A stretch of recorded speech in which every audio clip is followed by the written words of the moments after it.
اذكر وقوفك يوم الحشر عريانا مستضعفا فارغ الأحشاء والهانا.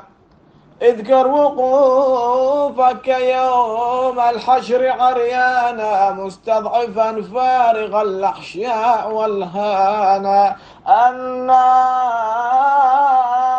تضرم من غيظ ومن حنق على العصاة وتلقى الرب غضبانا في موقف قد تجلى فيه حاكمه وقال فيه لمن قد لج طغيانا.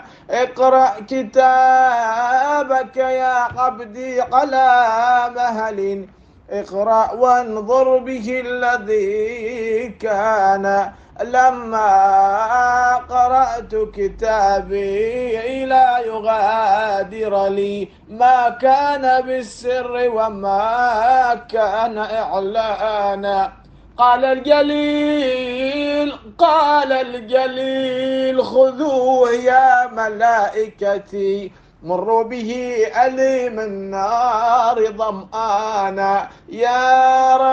يا رب لا تخزنا يوم المعاد لا تجعل لنارك فينا اليوم سلطانا لله.